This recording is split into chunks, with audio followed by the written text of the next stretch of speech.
The Alumbrado Heresy. The Secret Mystics of Spain's Golden Age, explained. Imagine an age of absolute faith, an empire at the height of its power, where the line between saint and heretic was as thin as a razor's edge. This was the Spain of the Golden Age, a nation defined by its militant, unshakable Catholic faith.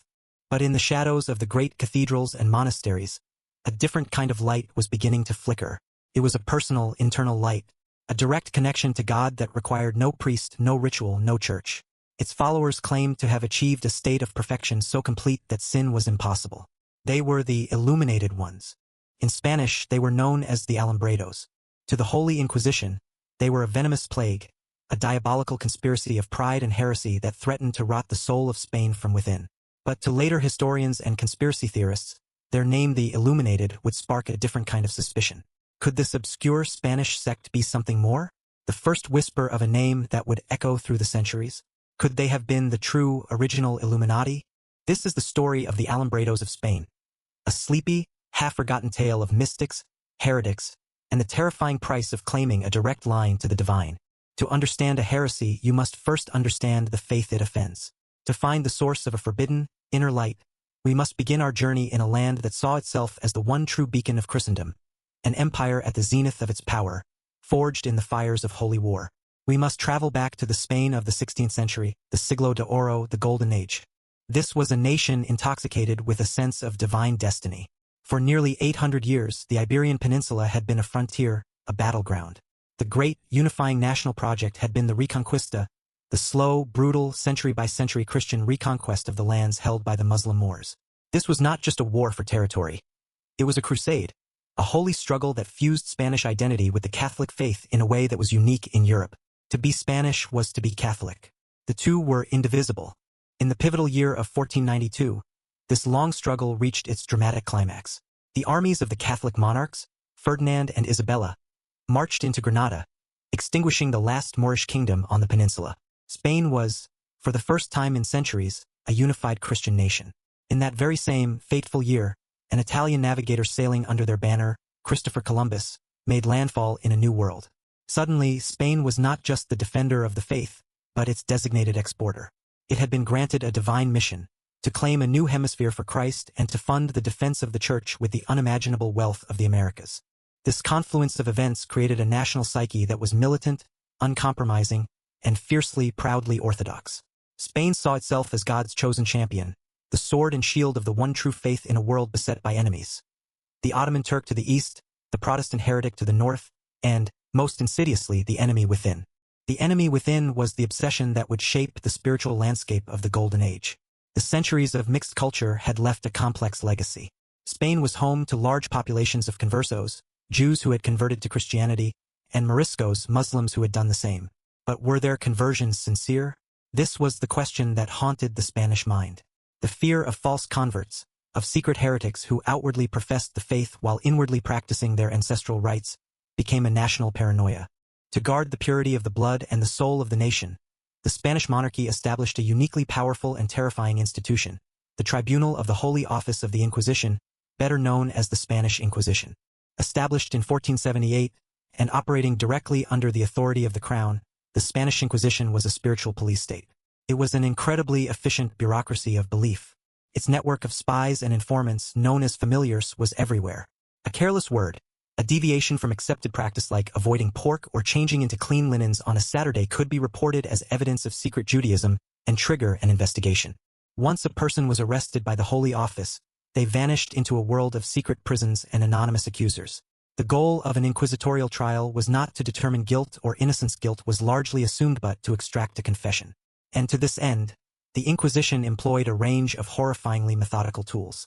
Psychological pressure, prolonged isolation, and, when necessary, judicial torture. The rack, the water cure, the strappadour, all used to break the will of the accused and force them to confess not only their own heresy, but to name their supposed accomplices, thus feeding the machine with a fresh supply of victims. The climax of this process was the auto de fe, the act of faith. This was a massive, public spectacle, a piece of religious theater designed to awe and terrify the populace. The condemned, dressed in conical hats and penitential garments called sanbenitos painted with flames and devils, were paraded through the streets. Their sentences were read aloud. Those who had confessed and repented were publicly shamed and reconciled to the Church. But those who remained unrepentant, the obstinate heretics, were relaxed to the secular arm, the Inquisition's chilling euphemism for being handed over to the state authorities to be burned alive at the stake. This pervasive atmosphere of fear and suspicion had a profound effect. It enforced a rigid external conformity. It made any form of spiritual innovation or personal interpretation of doctrine a matter of life and death. The safest path was to be an observant, unremarkable, and obedient son or daughter of the Church. And yet, and this is the great stunning paradox at the heart of the Golden Age, this same society, this same culture of rigid orthodoxy and mortal terror, also produced one of the most profound, beautiful, and influential flowerings of Christian mysticism the world has ever known. At the very same time the Inquisitors were torturing bodies to save souls, other Spaniards were embarking on a far more radical journey, a journey into the interior castle of the soul itself. These were the great Spanish mystics. The most famous was Saint Teresa of Avila, a Carmelite nun of immense charm, wit, and organizational genius. Teresa was also a spiritual visionary. In her autobiography and her masterpiece, The Interior Castle, she described, with astonishing psychological precision, the soul's journey through various stages of prayer, culminating in a state of ecstatic, mystical union with God. Her descriptions of this union are breathtaking, often using the language of romantic and even erotic love to convey an experience that was beyond words. She wrote of being pierced by the fiery arrow of a divine angel, a moment of exquisite spiritual pain and pleasure. Her friend and spiritual collaborator was Saint John of the Cross. A poet of sublime genius, Saint John mapped a different part of the spiritual terrain. In his work, The Dark Night of the Soul, he described the agonizing process of purgation that the soul must endure. It is a period of profound spiritual dryness, of doubt, of feeling completely abandoned by God. But this dark night, he taught, was not a sign of failure. It was a necessary and grace-filled trial, a crucible in which the soul's attachments to the world and the self are burned away, preparing it for its ultimate illumination and union with the divine. The work of Teresa and John represents the absolute peak of Catholic mystical theology. But it was also profoundly dangerous. Think of the implications. They were describing a path to God that was intensely personal, direct, and unmediated. It was a journey that took place in the silent, interior chamber of the soul. If a person, through their own efforts of prayer and contemplation, could achieve a direct, loving union with God, then what was the ultimate purpose of the vast external machinery of the Church? What was the role of the priest as an intermediary? What was the essential function of the sacraments of confession of good works, if the ultimate spiritual state was a gift of grace received in private? The great mystics walked on a razor's edge. They were able to survive and ultimately be canonized as saints because they were incredibly careful. They were masters of diplomacy. They always operated within the institutional framework of their religious orders. They submitted their writings for approval by their superiors. They endlessly professed their absolute obedience and loyalty to the Church and its doctrines. Their lives were models of observable institutional piety. And even so, the Inquisition watched them closely. Saint Teresa herself was investigated, and her books were temporarily placed on the index of forbidden works. Saint John of the Cross was imprisoned and brutalized, not by the Inquisition, but by his own Carmelite brothers who saw his reformist zeal as a threat. They survived, but their teachings raised a tantalizing and terrifying question. What if there were others who were inspired by this same mystical impulse, this same yearning for a direct experience of God, but who lacked Teresa's political skill or John's theological precision? What if there were lay people, priests, and nuns who took this idea of direct union to its ultimate radical conclusion, who came to believe that their own private, inner light was a more reliable guide than the entire vast edifice of the Holy Roman Church? These were the people who would soon be whispered about in the secret prayer circles of Castile, the people who would be branded with a name that was both a boast and a condemnation. The illuminated ones, the Alumbrados. The great rivers of history often rise from small, hidden springs. The movement that would come to be known as Alumbradismo did not begin with a public proclamation from a great cathedral in Seville or Toledo. It first flickered into life in the quiet, dusty towns of Castile, far from the main centers of ecclesiastical power. The first whispers of this new, inner light began to be heard around the year 1511, in and around the provincial city of Guadalajara. This was not a formal, organized society in the way we might think of one today. It had no written constitution, no secret handshake, no grand master. It was a spiritual tendency, a climate of opinion, a loosely connected network of individuals who were drawn together by a shared, radical approach to the spiritual life. They were a movement only in the sense that a current moves, unseen, beneath the surface of the water. And crucially, its earliest and most influential proponents were not, for the most part, theologians or high-ranking clergy. They were lay people, They were pious women, charismatic but often uneducated preachers known as beatos, and a few low-ranking priests who felt a profound dissatisfaction with the cold, formal religion of their day. They gathered not in churches, but in private homes in small, informal prayer groups that the authorities would come to call conventiculos, or little convents. It was in these quiet rooms that a dangerous new light was beginning to dawn. The Inquisition, in its later investigations, would identify several key figures at the heart of this emerging movement. One of the earliest and most central was a woman of humble origins known as Isabel de la Cruz. She was a Franciscan tertiary, a layperson associated with the Franciscan order. She was not a trained theologian, but she was a powerful and persuasive spiritual guide. Isabel gathered a circle of followers around her and taught them a method of prayer that was simple, direct, and, in the eyes of the Church, profoundly dangerous. She taught that the path to salvation lay not in the complex web of external works that defined mainstream Catholic piety, not in fasting, or pilgrimage, or the veneration of relics, or even the rote recitation of prayers. The key, she taught, was a single, radical interior act. She called this act dejamiento. The word translates as letting go, abandonment, or surrender. It was a call to completely abandon one's own will, one's own intellect, one's own desires, and to passively surrender the soul to the will of God. One had to become a hollow vessel, an empty channel, so that the divine spirit could enter and take complete possession. This process, she taught, would lead to a state of perfection, a mystical union so complete that the individual soul was effectively absorbed into the divine. And once a person reached this state of perfect union, an extraordinary thing happened. They became impeccable. They could no longer sin. Why? Because their actions were no longer their own. Every impulse, every word, every deed was now the direct action of God working through them. If God was acting through you, then by definition those actions could not be sinful. This doctrine of impeccability was the logical and most perilous conclusion of her teachings. It was a claim to have transcended the fallen, sinful state of ordinary humanity. Isabel de la Cruz provided the mystical heart of the early Alumbrado movement. Its theological brain was provided by a priest named Pedro Ruiz de Alcaraz. Alcaraz was a man of some learning, from a family of conversos or Jewish converts. He was captivated by Isabel's teachings and took it upon himself to give them a more sophisticated, intellectual structure. Alcaraz elaborated on the state of perfection. He taught that once the soul, through dejamiento, had achieved its union with God, it experienced a divina illustration, a divine illumination. This was not just a feeling of love. It was a cognitive event. The illuminated person, he claimed, received a direct, unmediated understanding of divine mysteries. They could read the Holy Scriptures and instantly grasp their true, hidden meaning, a meaning far deeper than the literal interpretations offered by the priests and doctors of the Church. They had, in effect, a direct line to God's mind. Furthermore, Alcaraz taught that the love of God experienced in this state was so overwhelming that it made love for one's neighbor, and all other outward acts of charity, unnecessary. True love was this inward, all-consuming passion for the divine. All else was a distraction. He also taught that the sacraments of the church, baptism, communion, confession, while perhaps useful for ordinary, unenlightened Christians, were not strictly necessary for the Alumbrados. Their direct union with God had superseded the need for these external rituals. Let us pause and consider the revolutionary, and in the context of 16th century Spain, the suicidal implications of these doctrines. If an individual can achieve a state where they are incapable of sinning, what is the purpose of the sacrament of confession? Why confess sins you are no longer capable of committing? If the illuminated soul can understand the mysteries of the faith directly, what is the purpose of the priesthood?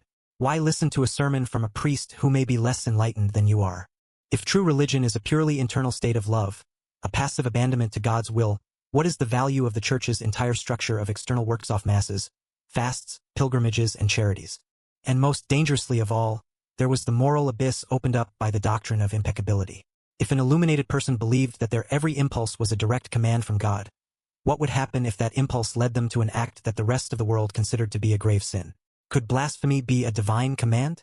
Could theft? Could a sexual act outside of marriage be interpreted not as a sin of the flesh, but as a holy, mystical union between two divinely possessed souls? The Alumbrados, perhaps without fully intending to, had constructed a system that effectively dismantled the authority of the institutional church from the inside out. They were proposing a religion of pure interiority, a radical spiritual individualism that made the priest, the sacrament, and the institution itself obsolete for the chosen few. Their light was a private light. Their connection to God was a direct wire, with no need for the church's central switchboard. In the eyes of the Inquisition, this was not mysticism. This was not piety. This was a spiritual insurrection. It was a form of angelic pride, a Luciferian belief that the self could become God.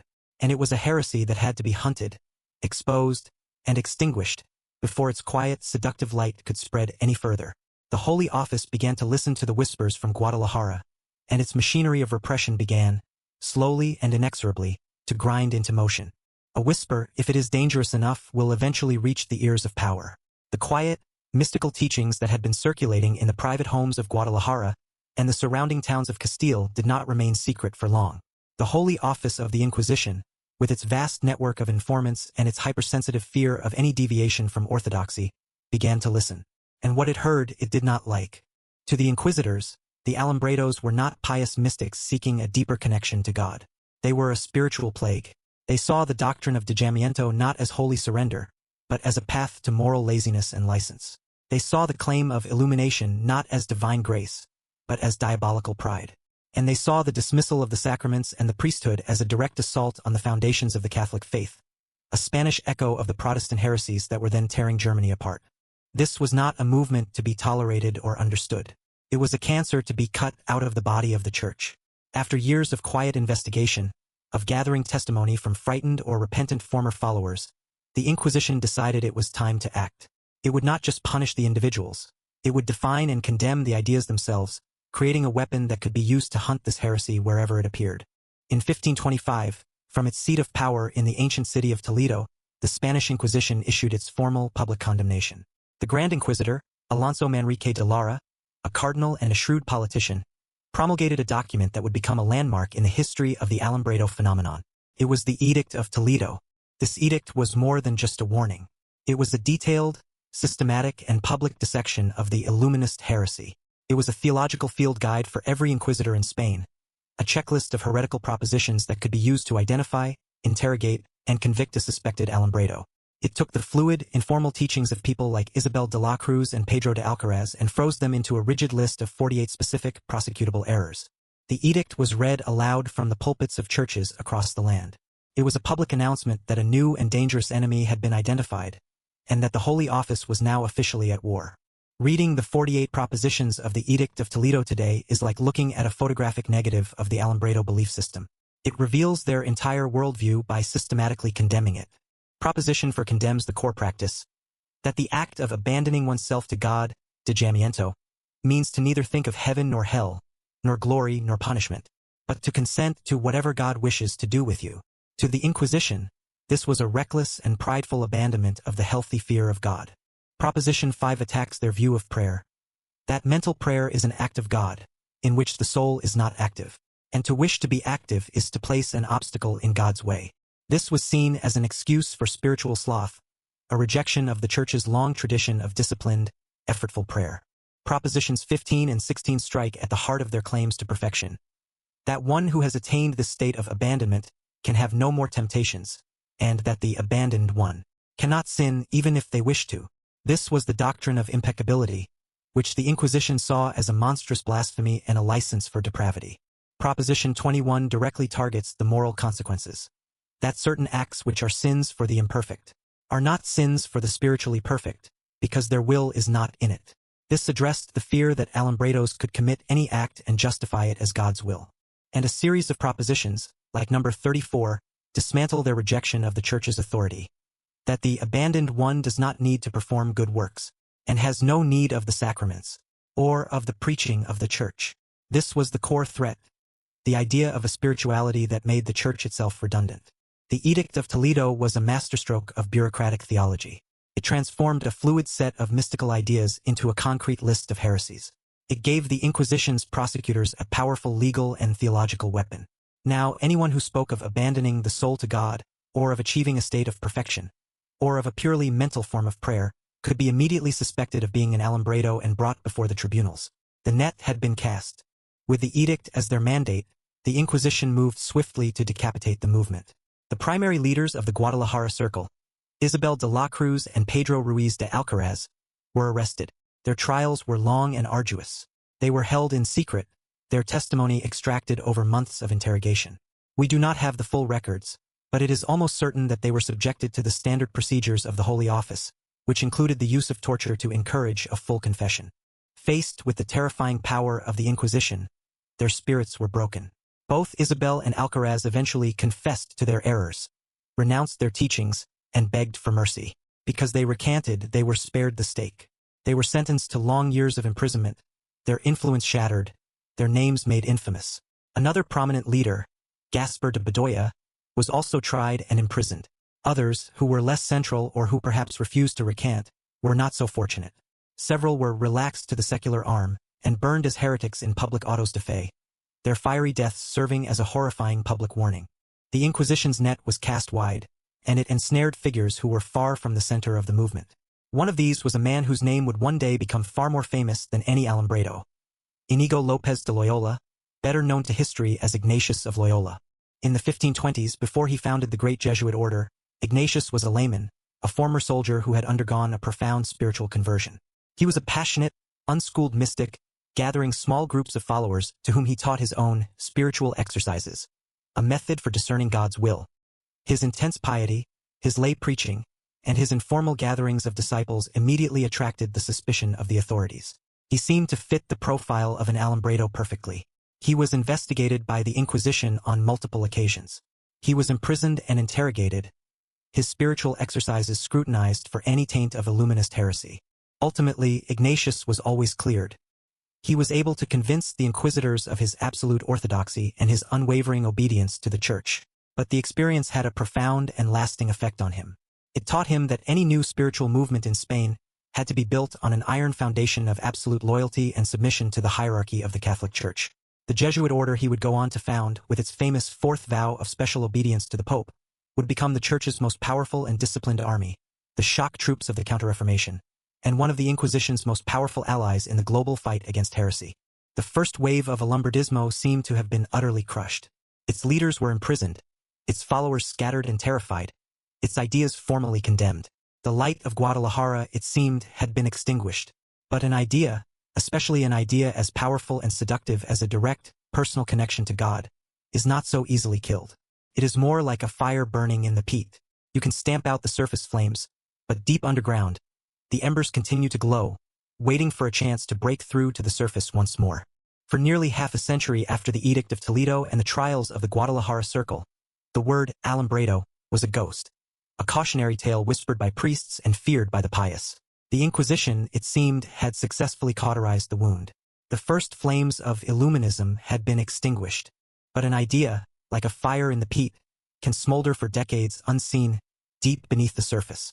In the 1570s, that fire would erupt again, far from its original heartland in Castile.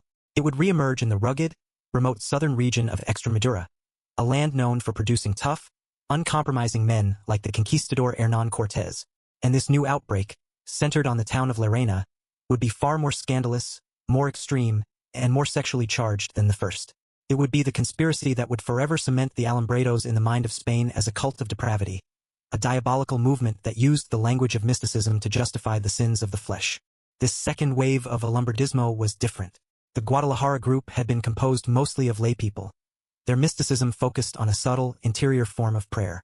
The Llerena group, by contrast, was led by members of the clergy itself, priests and Franciscan friars who were using their sacred offices to spread a new, more radical doctrine. The central figure, the high priest of this new conspiracy, was a priest from Llerena named Fernando Alvarez. By all accounts, he was a man of immense charisma and persuasive power.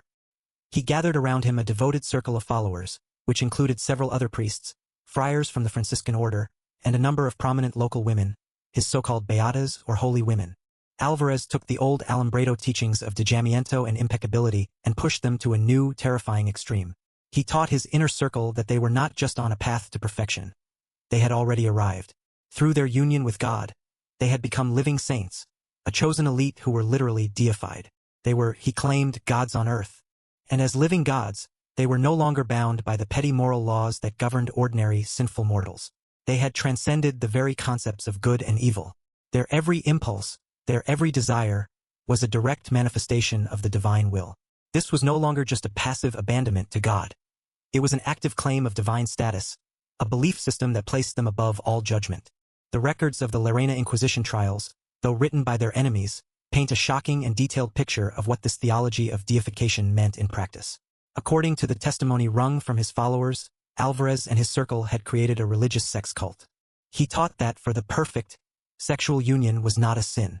On the contrary, it was the highest form of prayer, a sacred sacrament. When two illuminated individuals engaged in a sexual act, it was a physical expression of their mystical union with God. It was a holy act that could bring them to new heights of spiritual ecstasy.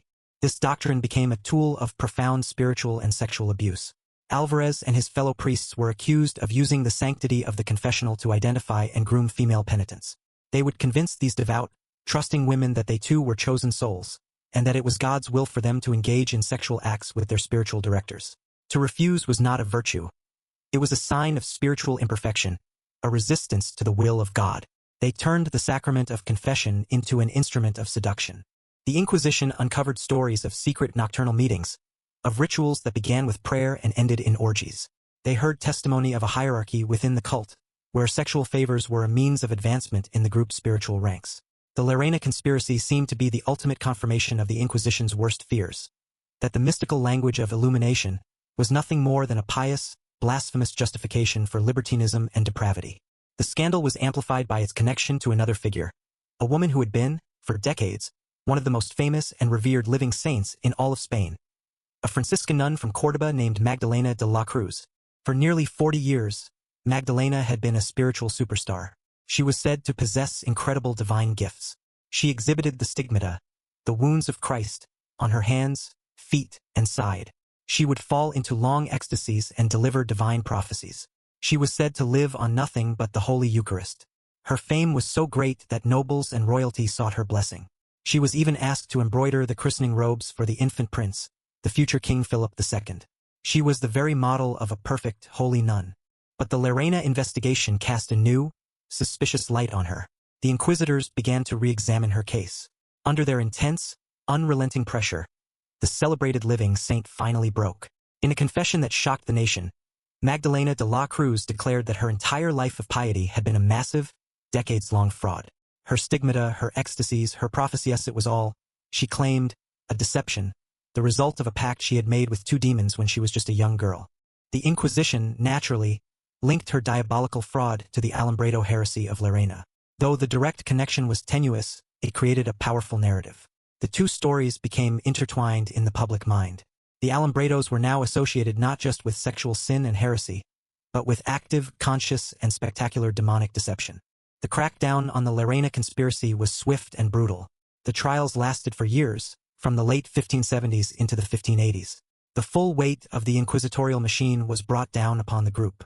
Fernando Alvarez and the other leading priests, convicted of heresy and a host of moral crimes, were relaxed to the secular arm and burned at the stake.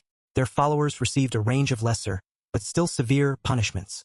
Public shaming at an auto da fe, long prison sentences, life in the galleys.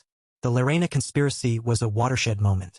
If the Guadalajara group had been a subtle, philosophical threat, the Lerena group was a lurid, public scandal. It forever fixed the image of the Alumbrados in the Spanish imagination. They were no longer just misguided mystics. They were deceitful, sexually predatory heretics, agents of the devil who used the language of divine love to corrupt the innocent. From this point on, the term Alumbrado became a weapon. It was no longer just a description of a specific historical movement. It was a broad, flexible, and terrifying accusation. It could be used by the Inquisition to label any form of intense, personal, or emotional spirituality that seemed to deviate from the cold, formal norms of the Church. The very idea of an inner light had become tainted with the suspicion of heresy. The fear of the Alumbrados would cast a long, dark shadow over the spiritual life of Spain for the next century, silencing mystics and empowering the heresy hunters. A fire, once extinguished, leaves behind two things: the cold ashes of what was, and the hot, lingering fear of its return. The brutal suppression of the Alumbrado conspiracies in Guadalajara and Lerena had destroyed the movements themselves. But it had not destroyed the idea. In fact, the Inquisition's own public condemnations and spectacular trials had given the heresy a name and a form, transforming it from a localized phenomenon into a national specter. In the century that followed, the ghost of the Alumbrados would haunt the spiritual life of Catholic Europe. The fear of Illuminism created a widespread and enduring heresy panic. The term Alumbrado became a powerful weapon in the hands of the Church's orthodoxy, a convenient and terrifying label to be slapped onto any form of spirituality that seemed too personal, too emotional, or too independent of direct ecclesiastical control. The heresy hunters were on the prowl, and they saw the shadow of the Spanish heretics everywhere. This fear had a profound chilling effect within Spain itself. The great age of Spanish mysticism, the age of Saint Teresa and Saint John of the Cross, slowly gave way to an age of suspicion. The spiritual landscape became more rigid, more formal, more focused on outward observance and strict obedience. Any talk of inner prayer, mystical union, or divine illumination was now fraught with peril. It could attract the unwanted attention of the Holy Office. Aspiring mystics learned to be silent, or to frame their experiences in the safest, most orthodox language imaginable. The creative, chaotic, and dangerous energy of the 16th century was disciplined into the stern, controlled piety of the 17th. But the fear was not contained within the borders of Spain. The Spanish Inquisition was the most feared and respected religious tribunal in the Catholic world. Its edicts and its methods were studied and emulated elsewhere. And as the 17th century wore on, the fear of a new outbreak of Illuminism would find a new, and very prominent, target at the very heart of the Church, in Rome itself. The central figure in this new drama was a Spanish priest named Miguel de Molinos. Molinos moved to Rome in the 1660s and soon gained a reputation as a brilliant and deeply holy spiritual director. He taught a method of contemplative prayer that he called quietism. At its heart, quietism was a path of extreme spiritual passivity. Molinos taught that the soul, in order to achieve union with God, must cease all of its own activity. It must quiet the intellect, silence the will, and simply rest, passively and silently, in the presence of God. It must achieve a state of pure, thought-free contemplation, abandoning itself completely to the divine will, content even to be damned if that was God's desire. This path, he taught, would lead to an inner peace and a constant state of loving union with the divine. In 1675, Molinos published his teachings in a book called the Guía Espiritual, the Spiritual Guide. The book was an immediate and sensational success. It was translated into multiple languages and swept across Catholic Europe. It seemed to offer a simple, direct, and accessible path to the contemplative life, something previously thought to be reserved for cloistered monks and nuns. Molinos became one of the most celebrated spiritual figures in Rome. His followers, the Quietists, included bishops, cardinals, and even, it was said, the reigning Pope Innocent XI himself. But his success, and the nature of his teachings, began to attract powerful enemies. His emphasis on a purely interior, passive form of prayer seemed, to some, to devalue the importance of the Church's external rites. If the highest form of prayer was a silent, passive waiting, what was the need for vocal prayer, for confession, for attending Mass, for good works? His enemies, led by the powerful and intellectually rigorous Jesuit order, began to see a dangerous pattern. They looked at Molinos's teachings on passivity, on self-abandonment, on achieving a state of perfect union with God, and they heard a chilling echo. This Spanish priest in Rome, they argued, was teaching the very same heresies that the Spanish Inquisition had condemned a century before. This quietism, they charged, was nothing more than Alumbradismo, repackaged for a new, more sophisticated audience. The accusations began to circulate. They whispered that Molinos's path of passivity could lead to a state of moral indifference. If the soul was to remain completely quiet, should it not also remain quiet in the face of temptation? Could this lead to a belief that a perfect soul was no longer troubled by sins of the flesh? The same accusations of sexual immorality that had been leveled against the Llerena Alumbrados were now, without any concrete evidence, being aimed at Molinos and his followers. The smear campaign was brutally effective. The specter of the Alumbrados was a powerful one. The Pope, once Molinos's protector, began to distance himself. The Holy Office of the Roman Inquisition, pressured by the Jesuits and the French court of Louis XIV, decided to act. In 1685, Miguel de Molinos, one of the most revered spiritual figures in Rome, was arrested by the Inquisition. His trial was a foregone conclusion. The heresy hunters were not interested in the nuances of his theology. They were interested in making an example of him. 68 propositions from his writings were officially condemned as heretical. They were a near-perfect echo of the propositions condemned in the Edict of Toledo 160 years earlier. He was accused of promoting a state of perfection that rendered good works unnecessary and sin impossible. He was accused of heresy, of impiety, and of being a new kind of alumbrado. In a great public ceremony, Molinos was forced to abjure his errors. Dressed as a penitent, a candle in his hand, he was made to kneel before the entire congregation as his life's work was condemned. His books were placed on the index of forbidden works and ordered to be burned. He was sentenced to life in prison. He would die in the dungeons of the Inquisition a few years later. The Quietist controversy sent a shockwave through the Catholic world. It was a clear and brutal message. The Church would not tolerate any spiritual path that seemed to challenge its role as the sole mediator between God and humanity. The ghost of the Alumbrados had been resurrected in Rome, and it had been powerful enough to bring down a man who had been the spiritual advisor to a pope. The heresy hunters had won. The term Alumbrado had been successfully weaponized. Its meaning expanded beyond a specific Spanish sect to become a broad term of condemnation for any form of suspect mysticism. But the name itself, the Illuminated Ones, would lie dormant for another century, waiting to be rediscovered by a very different group, with a very different agenda, in a dark forest in Bavaria. History is full of echoes, of names and ideas that fade into obscurity only to be reborn, centuries later, in new and often unrecognizable forms.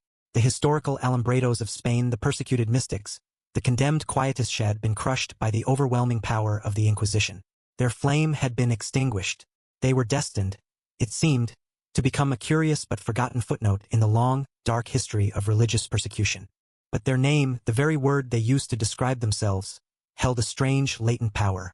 Alumbrados, the Illuminated Ones. This name would lie dormant in the dusty archives of the heresy hunters for nearly 200 years. And then, in a different country, in a different age, and for a very different purpose, it would be resurrected. This resurrection would give the obscure Spanish sect a spectacular and entirely unearned afterlife, forever linking them to one of the most famous and feared secret societies in history, the Illuminati. The scene is now Bavaria, in southern Germany. The year is 1776. This is the height of the Enlightenment, the Aufklärung. It is an age that worships at the altar of human reason. And in this age, a young, ambitious, and deeply anti-clerical professor of canon law at the University of Ingolstadt decided to found a secret society. His name was Adam Weishaupt. Weishaupt was a man of his time. He was frustrated by the immense power held by the conservative monarchy and, in particular, the Jesuit order which controlled the universities. He dreamed of a world free from what he saw as the twin tyrannies of priestcraft and kingcraft. He envisioned a new, secret order that would work from within the existing power structures to promote the ideals of the Enlightenment: reason, liberty, equality, and cosmopolitanism. He wanted to create a secret school that would train a new generation of leaders to guide humanity towards a utopian, secular future. He needed a name for this new, elite secret society. After considering several options, he chose a name that perfectly captured his mission to bring the light of reason to a world darkened by superstition.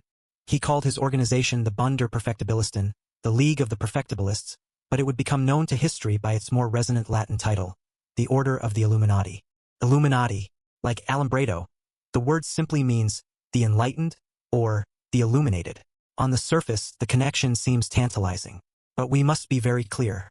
The light sought by Weishaupt's Illuminati was a fundamentally different kind of light from that sought by the mystics of Spain. The light of the Alumbrados was a divine light. It was a mystical, supernatural grace bestowed by God upon the passive, surrendered soul. Their goal was union with the divine, a spiritual perfection that transcended the world.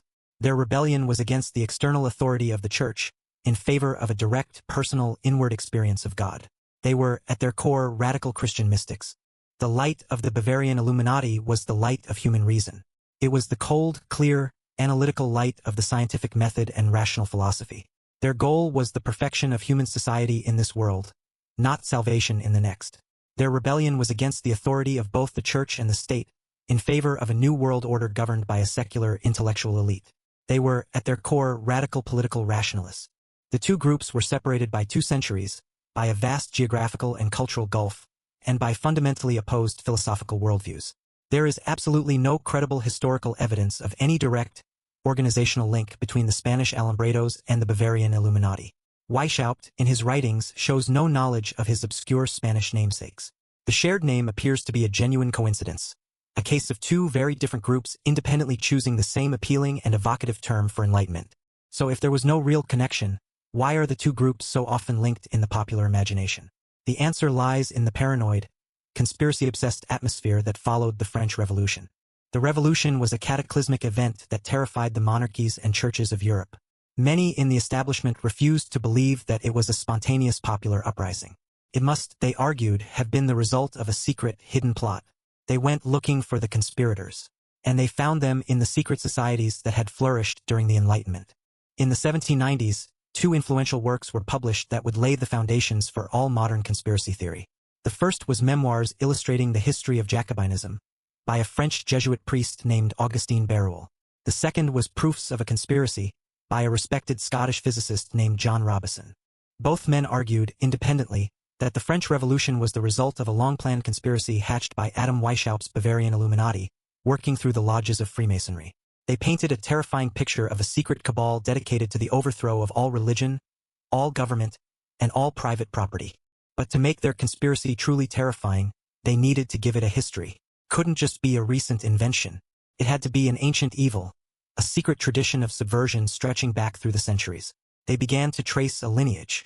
They looked for earlier groups that had challenged the authority of church and state, especially those with similar names.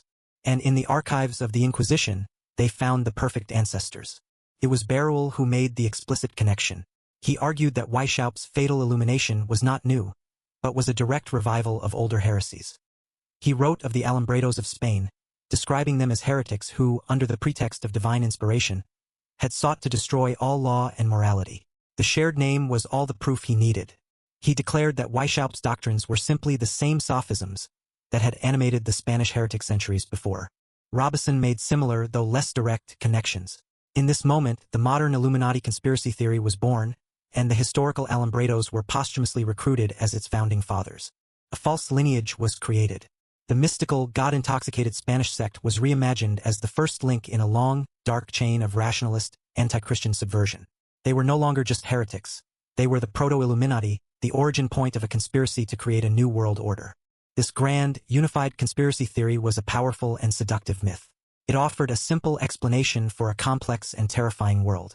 And it was a myth that would prove to be incredibly resilient, passed down through generations of conspiracist literature, from the anti-Masonic panics of the 19th century to the internet forums of the 21st. The historical reality of the two groups' their profound differences in philosophy, time, and place was lost, buried under the weight of this new, more exciting legend. The Alumbrados had been given a spectacular new legacy, a legacy they would never have recognized and would almost certainly have abhorred. Their small, private light had been confused with a very different kind of illumination. And so, we arrive at the end of our journey, a journey that has taken us from the prayer circles of 16th century Castile to the conspiracy theories of the modern age. We have sifted through the ashes of the auto da fe. We have listened to the whispers in the halls of the Inquisition, and we have untangled the threads of a historical confusion that has lasted for centuries. We are left with our final question, the question that has guided our entire exploration. Who, then, were the Alumbrados of Spain? Were they mystics? Were they heretics? Or were they, in fact, the shadowy forerunners of the Illuminati? Let us first dispense with the most persistent ghost. Were they the early Illuminati? The historical answer is a clear and resounding no. The supposed connection between the Spanish Alumbrados and the Bavarian Illuminati is a myth, born from the paranoid imagination of counter-revolutionary writers in the 18th century. It is a conspiracy theory that confuses a shared name for a shared identity. The two groups were separated by a vast gulf of time, geography, and, most importantly, philosophy. The light of the Alumbrados was the mystical grace of God. The light of the Illuminati was the cold, hard reason of the Enlightenment. To conflate them is to misunderstand them both completely. The Alumbrados were not the ancestors of a global political conspiracy. Their concerns were not with the thrones of this world, but with the kingdom of heaven within. Were they heretics, then? In the eyes of the power structure of their time and place, absolutely. We cannot understate the radical nature of their challenge. In the context of 16th century Spain, a nation built on the absolute, monolithic authority of the Catholic Church, their teachings were a form of spiritual dynamite. To suggest that an individual could achieve a state of perfection where they could no longer sin, and where the sacraments of the Church were no longer necessary, was to strike at the very foundations of ecclesiastical power. To claim a direct, unmediated line to God was to render the entire hierarchy of priests, bishops, and popes redundant. And in the case of the Lerena group, to use this claim of divine union to justify sexual license was, in the eyes of the Inquisition, the ultimate proof of the doctrine's diabolical nature. They were judged by the laws of their time, and by those laws which defined heresy as any belief contrary to the established dogma of the Church, they were undeniably heretics. They were condemned, persecuted, and destroyed as such. But to leave it there, to accept the verdict of their persecutors as the final word, is to miss the heart of their story. For if we strip away the layers of accusation and condemnation, what we find at the core of the Alumbrado phenomenon is something profound and deeply human. At their best, in their earliest and purest form, were they not simply mystics? They were part of that great, perennial, and often dangerous stream of spiritual seeking that flows beneath the surface of all institutional religions. They sought what the great mystics of every tradition have always sought: a direct, personal and transformative encounter with the divine. They yearned to move beyond the rote performance of ritual and the intellectual acceptance of dogma, and to experience the presence of God in the innermost chamber of their own souls. Their practices of dejamiento, of quiet mental prayer, of seeking a state of loving union, were not so different from the teachings of the great canonized Spanish saints. Saint Teresa of Avila also wrote of a mystical union so profound that the soul feels it is no longer separate from God. Saint John of the Cross also wrote of the need to abandon the self, to pass through a dark night of unknowing to reach the divine light. The tragedy of the Alumbrados was a tragedy of time, place, and politics. They were mystics without a monastery.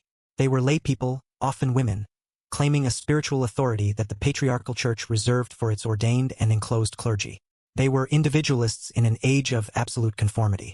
They lacked the theological sophistication and the political protection that allowed figures like Teresa to navigate the treacherous waters of the Inquisition. Their flame was too naked, too unguarded. The story of the Alumbrados is a forgotten flame from the Spanish Golden Age. It is a cautionary tale, a stark reminder of the terrifying power of a monolithic institution to define, condemn, and ultimately erase any form of spirituality that it cannot control or contain. It demonstrates how the mystic's ecstatic cry of "I am one with God" can be deliberately misheard by the heresy hunter as the blasphemous shout of "I am God." And yet, it is also a testament to the unquenchable, persistent, and deeply human desire to find a light within. A testament to the belief that the kingdom of heaven is not a distant place, but a present reality, accessible to any soul brave enough to surrender itself to the darkness and the silence, and to wait patiently for the dawn of its own illumination. Thank you for joining us on this exploration of one of history's most obscure and fascinating spiritual movements. The story of the Alumbrados is a potent reminder that the line between sainthood and heresy is often drawn not by God, but by men. What are your thoughts on the Alumbrados? Were they dangerous heretics, or misunderstood mystics? And what do you make of their supposed connection to the Illuminati? Let us know your theories in the comments below. If you enjoy these deep dives into the forgotten corners of the past, please consider liking this video and subscribing to Driftwood Histories for more tales found adrift in time. We are grateful for your support. Until next time, stay curious.